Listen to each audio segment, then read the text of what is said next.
അനുരാഗം, ഒരു ബന്ധം ഉണ്ടാവണം.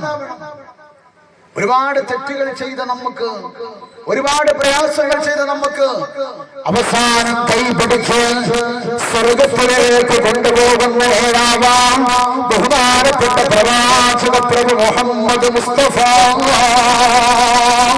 സല്ലല്ലാഹു അലൈഹി വസല്ലമ തങ്ങളെ, എന്റെ പ്രിയപ്പെട്ടവരെ, ആരാണ് റസൂൽ? അതാ തന്റെ കാലിൽ നീര് കെട്ടുന്നവരെ നിസ്കരിച്ചപ്പോൾ ആയിഷ ബീവി അല്ലാഹുവിന്റെ ഹബീബിനോട് ചോദിക്കുന്നു, യാ റസൂലല്ലാഹ്, അല്ലാഹുവിന്റെ റസൂലേ, എന്തിനാ കാലിൽ നീര് കെട്ടുന്നവരെ നിസ്കരിക്കുന്നത്? അങ്ങല്ലേ സ്വർഗം തുറക്കുന്നത്, അങ്ങേക്കല്ലേ സ്വർഗത്തിന്റെ അവകാശമാണ്.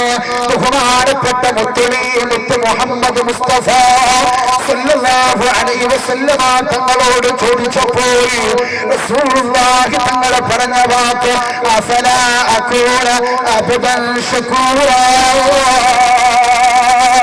അല്ലാഹുവിന്റെ കൈതന്നു, അല്ലാഹുവിന്റെ കാലതന്നു, ജീവിക്കാനുള്ള സുഖങ്ങള് സന്തോഷങ്ങള് അല്ലാഹുവിന്റെ തന്നു. പക്ഷേ അല്ലാഹുവിനെ ഞാൻ നന്ദി ചെയ്യണ്ടേ എന്ന് ബഹുമാനപ്പെട്ട പ്രവാചക പ്രഭു മുഹമ്മദ് മുസ്തഫ സല്ലല്ലാഹു അലൈഹി വസല്ലം അല്ലാഹുവിന്റെ ഹബീബ് പറയാണ്, നിങ്ങൾ ആലോചിച്ച് നോക്കി, അല്ലാഹു എനിക്കെല്ലാം തന്നു, എല്ലാം സ്വർഗം തുറക്കുന്നതൊക്കെ ഞാൻ തന്നെയാണ്. പക്ഷേ അല്ലാഹുക്കൊരു ശുക്ർ ചെയ്യാൻ നമ്മൾക്ക് ചിന്ത വന്നിട്ടുണ്ടോ? വെറുതെ തന്നതാ ഈ ശരീരം, വെറുതെ തന്നതാണ് ഈ ശരീരം. നമ്മളെ പണം കൊടുത്തിട്ടല്ല, നമ്മൾ അല്ലാഹുവിന്റെ മുമ്പിൽ ഡോളർ ചെലവാക്കിയിട്ടല്ല ഈ ശരീരം അല്ലാഹു നമുക്ക് തന്നത്. എന്താ നമ്മൾ അല്ലാഹുക്ക് കൊടുത്തത്? നിങ്ങൾ ആലോചിക്കുക, എന്താ കൊടുത്തത്?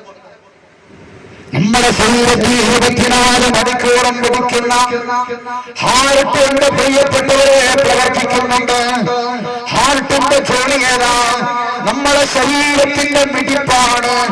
വലിയ സ്പീഡിലാണ് അത് പ്രവർത്തിച്ചുകൊണ്ടിരിക്കുന്നത്. അതിന് വല്ല തകരാറുണ്ടെന്നാൽ ആദ്യം അടിക്കുന്ന ഇഞ്ചക്ഷന്റെ വില 49,000 രൂപയാണ്. ഹാർട്ട് ഇങ്ങനെ പിടിച്ചുകൊണ്ടിരിക്കുക, വല്ലാത്ത സ്പീഡിൽ. നമ്മളെ കുട്ടിയുടെ മൊബൈലിലുണ്ട് ഒരാളുടെ ഫോട്ടോ. അയാളിങ്ങനെ ഹാർട്ടിന്റെ ഇവിടെ കയറിയിട്ട് ഹാർട്ട് ഇങ്ങനെ കാണിച്ചു കൊടുക്കണം. ശരീരത്തിന്റെ ഉള്ളിൽ നിന്ന് രക്തക്കൊട്ട പുറത്തേക്ക് മിന്നൽ സ്പീഡിൽ വരുന്നു, അത് പുറത്തേക്ക് ഉള്ളിലേക്ക് പോകുന്നു. ഇതാണ് ഹാർട്ട്.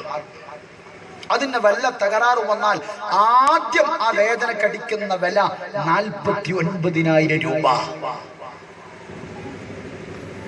ഒരു ബൈപ്പാസ് ഓപ്പറേഷൻ നമുക്കറിയാലോ, 1 ലക്ഷം 1.5 ലക്ഷമാ കെട്ടിവെക്കാൻ ഡോക്ടർമാര് വിധി പറയുന്നത്. 65 വയസ്സ് വരെ ജീവിച്ചെന്റെ പ്രിയപ്പെട്ട ആചാര്യ ചിന്തിച്ചോ, എന്റെ പ്രിയപ്പെട്ട രക്ഷിതാക്കളെ ചിന്തിച്ചോ, അല്ലാഹുക്ക് നമ്മളെ പണം കൊടുത്തിട്ടില്ല.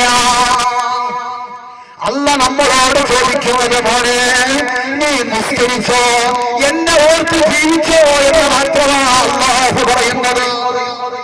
2 കിഡ്നി ഇങ്ങനെ വർക്ക് ചെയ്യാം. കിഡ്നിയുടെ ജോലി എന്താ? നമ്മുടെ ശരീരത്തിൽ ഓടുന്ന രക്തം ശുദ്ധീകരിക്കുക. 2 എണ്ണമാണ്. അല്ലാഹുക്കറിയാം, ഒന്നിന്റെ കപ്പാസിറ്റി പെട്ടെന്ന് കഴിഞ്ഞു പോകും. 2 എണ്ണം. ഒന്നിന്റെ കപ്പാസിറ്റി കഴിയുമ്പോ മറ്റേത് ഇങ്ങനെ സ്വമേധയാൽ അതിങ്ങനെ ചലിച്ചുകൊണ്ടിരിക്കുകയാണ്. ആർക്കതറിയാം? ആർക്കാണ് ഇതറിയാം? അതെങ്ങാനും എന്റെ പ്രിയപ്പെട്ട ഉമ്മ, എന്റെ പ്രിയപ്പെട്ട രക്ഷിതാക്കളെ, അതെങ്ങാനും എന്റെ പ്രിയപ്പെട്ടവരെ ഡയാലിസിസ് രോഗിയായി ആഴ്ചയിൽ നമ്മളെ കൊണ്ടുപോകുക